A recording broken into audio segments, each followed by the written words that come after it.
Good morning, or depending on when you're watching this, good afternoon, good evening, or good night. My name's Ross, and as always told, out of Voice of Radio, so today we need to have a little bit of a look at a Scarlet and Violet launch event that I went to. The lovely folks over at the Pokémon Company invited me to a Scarlet and Violet launch event this past week, couple of days ago, and I thought it would be fun to tell you all about it, show you what happened. Essentially, we went to a tapas place. And of course, tapas places are good because it's Scarlet and Violet, which means it is based on the Paldea region, which of course is based on Spain, and tapas is very much a Spanish thing. So it was honestly kind of awesome. So yeah, let's start there. Let's have a look at some of the food they showed us. So we start off here with the cake pops. The cake pops are amazing. They're literally just chocolate cake on a stick, decorated like a Pokeball. They are amongst the most delicious things I've ever eaten in my life. We've got some classic tapas staples there, bread and oil, various cheeses and meats and things of that nature, various cheeses, all very good. Now, you got some kind of cheese croquettes there, but there were cod ones there that were amazing. Those chorizo lollipops, they were the MVP. They were the literal MVP of the entire evening, better than any card that I pulled. The picante peppers, I'll be honest with you, they were not for Wassy, ladies and gentlemen, and I'm totally okay with that. And then we got the usual things here of just, tapas stuff. So that was the food, and that's pretty cool, but on the screen now, you can see a photo booth. That's right, we could go and take photos with Pokemon. Obviously, I got a photo with my boy, Fuecoco. I should mention this was a TCG event. Don't worry, we'll get to all the TCG stuff in a second. And because my daughter's a fan, I went and got a photo with Sprigatito as well. And then I noticed that Quaxly was kind of sitting alone, and Quaxly was the only one no one was taking a photo with. So I didn't go to the photo booth, but I did get a selfie with Quaxly just to make sure old Quax didn't feel so bad about it, which was nice. Oh yeah, and I actually had, I don't know if they're actually Polaroids, but Polaroid style, the instant photos. So I got a little instant photo of me and my boy Fuecoco, which, pretty gosh darn cool. But the reason that I was there, of course, was to play the Pokemon trading card game, and when we got there, we sat at our table, and we are presented with a build and battle kit, and a pack of sleeves, which actually was low-key slightly annoying, as weird as that sounds, because I was very determined to be the organised dude. So before the event, I went out and got myself a pack of sleeves, so I didn't have to play unsleeved, and it turned out my lack of faith was disturbing. And it turned out that they provided us with sleeves because they're lovely. And I wasted my time going to get sleeves. Should have had more faith, ladies and gentlemen. Should have had more faith. But then we open it up. Which pre-release promo do I get? I get the whole Lucha. And this is big for me because, firstly, the card is awesome. Drops the damage counter onto each of two of your opponent's bench Pokemon. And secondly, it means that I get to, have Hawlucha, and Hawlucha's great. I love Hawlucha as a Pokemon. I have a little Hawlucha figure on my desk while I am editing at all times, which is really kind of awesome. So yeah, big fan of Hawlucha. This is the one that I wanted. Now I did do a little bit of an opening here.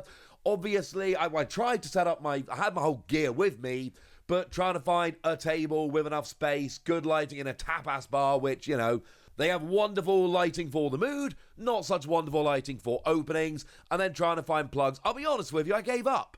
But I did a nice little opening on my phone, so, if any of these pictures, you have to forgive them a little bit, forgive the opening. I did the best with what I had at the time, but I can at least show you my pulls. So starting off with pack 1, we've got our energy switch. Nice Varoom there, always good. That Clauncher almost made it into the deck, but not quite. Obviously, we've got a Skiddo. You'll notice I'm doing this one-handed. Heracross, great in my deck. Defiant Band, love it. While I'm essentially trying to record on my phone. It's not that easy, but we made it work. And we got Annihilate as our holo rare there. And of course, you'll notice, as is the case with Scarlet and Violet, we have a couple of reverse holos. Now here, you can see me struggling desperately to try and open a pack one-handed while holding a camera. It's why the camera swings wildly. I did not think this through. I tried using my normal setup. I failed. So my phone at least gives nice and clear pictures, and it's got a it's got a torch, but it's not perfect. So here we got the Prime, we got the Pawmi, and we got ourselves a Tarantula, a Florigato, an EXP share, always fun. Stone Journer, very good in a pre-release format. There's Magikarp, Revolifway Coco, I adore, he is my boy. And Klefki's not a great pull per se in terms of value, but in terms of playability, it is a great card that is going to see a huge amount of play moving forward. Turns off abilities of basic Pokemon when it's in the active. Not good for taking KOs, but great for buying time, like I'm buying time while I desperately try and open a pack one-handed. Oh, I've done it. So we got Quaxley, Squavit, I adore both the artwork and the card. Hyganasuke, gotta love it. We've got your Charcadet, your Starly, Nestball, always great to see that for a pre-release. Pachirisu would have been great if I'd got more lightning Pokemon, and what is that? It is an upside down, don't know why, special illustration rare Arven, and an Arboliva, which we're less worried about. First special illustration rare I've pulled in English, a wonderful, wonderful card. No, that's a lie, I got the Spidops, didn't I? Sorry about that. But no, this was the first one. I pulled Spidops later and uploaded it earlier. Great card, love the Arven. Penny is one of my real cards I'm desperate to pull from the set, but that is still a very, very cool card I was absolutely delighted with. I've had some bad build and battle box luck over the past couple of years, really. So getting an Arven in here was just absolutely wonderful. Absolutely loved it. So yeah, that's good. But we got one pack left, and we've actually managed to get it open, so here we go. Chloritzo will go with a Clauncher. There's your Graveyard. Love that card. There's Penny, the regular version. We got a couple of others. Oh, and a Graveyard artwork rare or illustration rare. Kind of cool that we got the regular and the illustration rare in one pack. And then Armarouge, which is a very cool card. We like that one. Moving Energy Round. It's a very cool card. But yeah, we got the artwork rare, ladies and gentlemen. We got the artwork rare. And getting an artwork rare and a special illustration rare out of 2 packs. I've bemoaned my luck a lot, especially in terms of things like build and battle boxes, that there can be no complaint here. Getting both of those in one pack, pretty gosh, oh, not one pack, but in one build and battle box, pretty gosh darned awesome. And then, of course, we get the Hawlucha as well. So here's just a nice look at, the pull, so to speak. Artwork rare, or illustration rare as they're known in English. Special illustration rare, and my personal favourite of the pre-release promos. I'm going to be honest with you, ladies and gentlemen, I can have no complaints. As far as build and battle kits go, this one was absolutely tidy. But of course, we do have the actual build and battle kit itself. It's little deck of 40 cards with which to play, so we should have a little bit of a gander about that as well. So we got Hawlucha, like I've shown you, and then we got a bunch of water and grass energy. That's not exactly what we're looking for. Now we got Scatterbug. Now this is pretty cool. It's got adaptive evolution, so does Spooper, so you can evolve all the way up. We've then got the Quaquaval line as well, so you get your Vivian line and your Quaquaval line. One of those I like more than the other. Couple of supporter cards and a Mesagosa just to give yourself some extra consistency. We've got more of the Quaquaval and Vivian lines. We got ourselves a Professor's Research, which is good for consistency. Ultra Ball, which is good. I really love what they've done with these 40-card decks. It does just help you make a functioning deck, and that is always a very nice thing indeed. So you can see here we're very much going around the Vivian and the Quaquaval lines, and as you're going to see in a minute when I show you my deck, one of those lines gets completely cut. The other one we absolutely focus on, and oh look, it's a little card of trainer tips to, help you go ahead and make your deck, which is always lovely that they give you that one. So those are the cards I got. Here is my deck. I kind of liked my deck. Now, it wasn't a hugely competitive tournament. It was a meet some people, have some fun, etc. But you better believe I spent way too long sitting down trying to make the best possible deck. And I'm going to be honest with you, and you might know this, honestly, if you follow these videos. I love deck building. I adore deck building. Deck building makes me genuinely happy. So I think I might have spent longer than anyone else at the event sitting there tweaking my deck, and I feel very good about it. Had a couple of games afterwards, had an awful lot of fun, didn't film those, but let's have a quick chat about my deck. Obviously, we've got the Stage 2 Vivian line. You have to go for that. This was in the 40-card deck like you saw. And it's very much a case of, you know what? It's a 3-3-2 line. You got adaptive evolution, so you can go all the way up to Vivian. Single energy, 50 damage. Flip a coin to get a special condition of your choice on a heads. 2 energy, 110, which is great in a pre-release format. Vivian was absolutely MVP.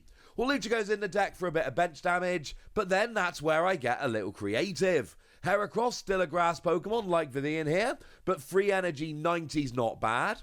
Stonejourner goes in, 130, reduces damage by 20, and then free energy 100. And I got to play a bit of fighting energy because obviously Hawlucha anyway. Charcadet was very much an anti-Vivian counter because I knew other people would be playing this from their build and battle box. So this gets an instant KO on Scatterbug for a single energy. Yes, I was that guy. I never pulled it off, incidentally. The one time I had a chance, it was prize, but that's not the point. I thought it was cheeky. Indeedee, 2 energy, 30 plus sleep was sneaky useful, but it was mostly the single energy evolve one of your bench Pokemon that I was going for here.